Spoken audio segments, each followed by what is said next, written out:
لنا هدايا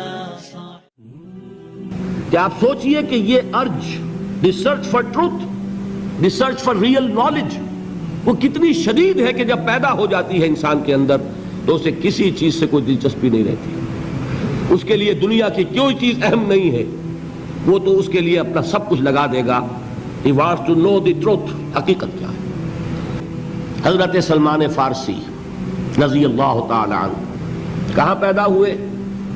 ایران میں. فارسی ہے، باپ ایک بہت بڑے آتش کدے کا چیف پریسٹ تھا، سب سے بڑا پجاری، اور وہ ظاہر بات ہے کہ جب باپ اس منصب پر ہے تو باپ کے بعد بیٹا بیٹھے گا، کیریئر اس کے لیے روشن. لیکن ان کو یہ خیال آیا کہ یہ عجیب بات ہے، آگ ہم خود جلاتے ہیں، ایندھن نہ ڈالے تو جلتی نہیں، ہم ایندھن ڈالے تو جاری رہے گی، اور پھر اسی کے آگے ہاتھ جوڑ کر کھڑے ہو جائیں، اسی سے ہم دعائیں کریں، اسی سے ہم مانگنے لگیں. یہ تو بڑی بے وقوفی کی حرکت ہے، میں اس کو کرنے کے لیے تیار نہیں. آپ کو معلوم ہے he left his house, he left his country، گھر چھوڑا، ملک چھوڑا. کہاں گئے؟ شام. شام میں عیسائی راہبوں کے پاس، جیسے گوتم بدھ نے ایک ایک رشی اور ایک ایک منی کی خدمتیں کی ہیں، جوتیاں سیدھی کی ہیں علم حاصل کرنے کے لیے، یہ سلمان فارس کا رہنے والا ایک ایک عیسائی پادری کے پاس، ایک ایک عیسائی راہب کے پاس جا رہا ہے. مجھے بتاؤ حقیقت کیا ہے. ایک سے کچھ حاصل کیا، دوسرے کے پاس گئے. اب آخری جو شخص تھا، بہت نیک، بہت زاہد، بہت عالم، بہت عارف شخص، چونکہ آپ کے علم میں ہے کہ اس وقت تک جب تک حضور پر وحی نازل نہیں ہوئی تو دین کون سا تھا؟ دین عیسوی. اور وہ دین عیسوی کے ماہر اور بڑے ہی ایسے روحانی طور پر اعلیٰ مقام پر فائز راہب موجود تھے. حضور کو بچپن میں پہچانا ایک راہب نے، بحیرہ راہب، پہچانا کہ نہیں پہچانا؟ اسی طرح کا یہ راہب تھا کوئی شخص. جب اس کی موت کا وقت آیا، حضرت سلمان فارسی پوچھتے ہیں کہ اب آپ مجھے کس کے حوالے کر رہے ہیں؟ میری تو وہ علم کی پیاس ابھی بجھی نہیں ہے. وہ شخص کہتا ہے میرا علم یہ مجھے بتا رہا ہے کہ نبی آخر الزماں کے ظہور کا وقت اب قریب ہے. تمہارے اندر جو یہ پیاس ہے علم کی، یہ تو انہی کے دامن میں پہنچ کر اس کو سیری حاصل ہوگی. اور میرا علم مجھے بتاتا ہے کہ جنوب کی طرف کھجوروں کی سرزمین میں ان کا ظہور ہوگا، لہذا قسمت یاوری کرے گی، بسم اللہ کرو، ادھر کا رخ کرو. ادھر اس راہب کی آنکھیں بند ہوئیں، ادھر انہوں نے سفر شروع کیا عرب کا. ایک قافلے کے ساتھ شریک ہو گئے. قافلے پر ڈاکوؤں کا حملہ ہوا، گرفتار کر لیے گئے. گرفتار کرنے کے کیا معنی؟ غلام بنا لیے گئے، غلام بنا کر بیچ دیے گئے. لیکن خریدار کون تھا؟ مدینے کا ایک یہودی. یہ ہے طلب صادق، کشاں کشاں چاہے غلام کی حیثیت سے جا رہے ہیں مدینے. قسمت جو ہے یاوری کر رہی ہے. بظاہر یہ ہے کہ لوٹے گئے، غلام بنا لیے گئے، مدینے پہنچ گئے. حضور ابھی تشریف نہیں لائے، ابھی مکے میں ہے. لیکن خبریں آ رہی ہیں کہ مکے میں کسی نے دعویٰ کیا ہے نبوت کا. اب یہ منتظر ہیں، جا سکتے نہیں کہ غلام ہیں، آزاد تو ہے نہیں کہ اپنی مرضی سے موو کریں. میں یہ کہا کرتا ہوں یہ سلمان وہ شخص ہے، فارس کا سلمان، جس کے بارے میں وہ بات 100% صحیح ہے کہ پیاسا کنویں کے پاس نہیں گیا، کنواں پیاسے کے پاس چل کر آیا کہ محمد الرسول اللہ مدینے پہنچے ہیں صلی اللہ علیہ وسلم. اب انہیں خبر ملی، آ گئے وہ. لیکن یہ کہ بہرحال کیسے پہچانوں کہ جھوٹا ہے یا سچا نبی ہے؟ میرے لیے کیا پہچان ہے؟ راہب سے ایک سوال کیا تھا، اس نے کہا تھا دیکھو ایک پہچان میں تمہیں بتا دیتا ہوں، وہ صدقہ اور خیرات قبول نہیں کریں گے، ہدیہ قبول کریں گے.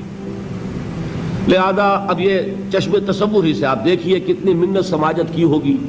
اپنے اس یہودی آقا کی رخصت لی، ساتھ ہی کھجوریں کچھ حاصل کی، کھجوروں کو ٹوکری میں ڈالا، حضور کی خدمت میں پہنچ گئے.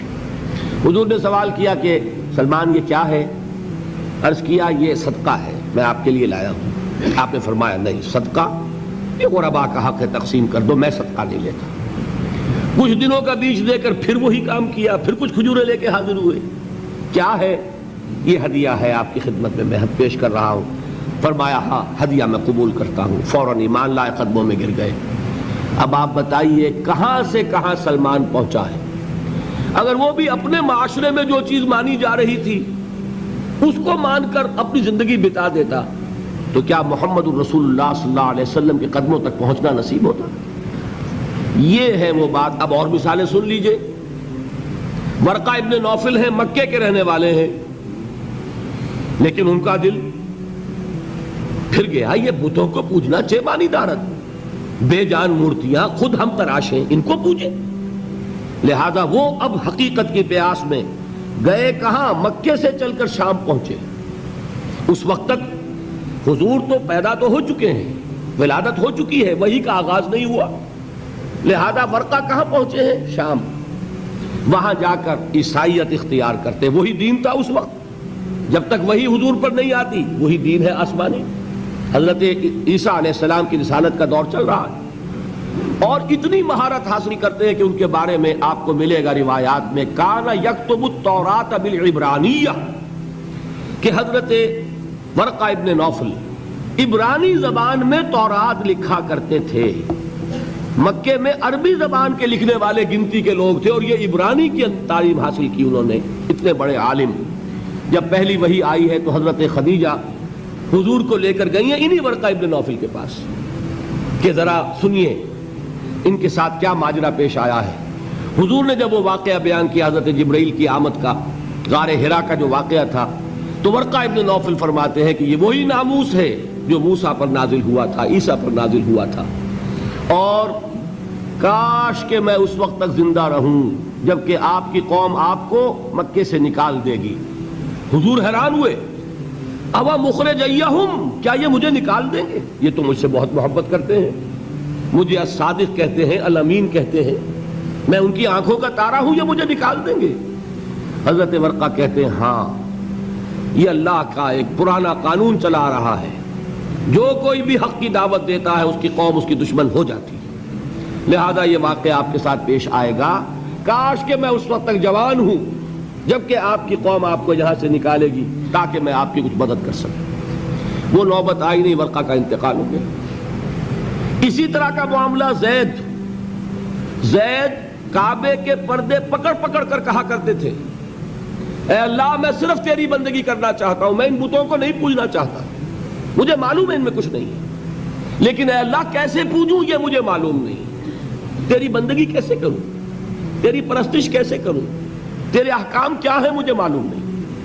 یہ زید ہیں جن کا انتقال ہو گیا حضور پر وحی کے شروع ہونے سے پہلے۔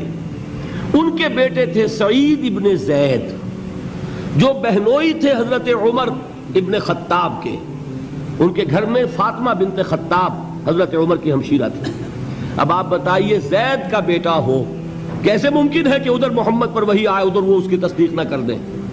لہذا سعید ابن زید جو ہیں یہ عشرہ مبشرہ میں سے ہیں، ان 10 چوٹی کے صحابہ میں سے ہیں کہ جنہوں نے فوراً تصدیق کی اور جن کو کہ جنت کی بشارت دنیا میں دی گئی۔ وہ سعید ابن زید کے بیٹے سعید، اور یہی ذریعہ بنے ہیں حضرت عمر کے ایمان کا۔ وہ آپ کی بہن اور آپ کے بہنوئی فاطمہ اور ان کے شوہر سعید ابن زید یہ ایمان لائے ہیں پہلے، اور ان کے راستے سے ہو کر ایمان کی دولت خود حضرت عمر تک پہنچی ہے۔ یہ میں نے آپ کو چند مثالیں دے دیں، اس سے حقیقت کیا واضح ہوئی کہ یہ بنیادی سوالات ہیں جن پر لوگ غور کرتے ہیں، اللہ حقیقت تک پہنچاتا بھی ہے۔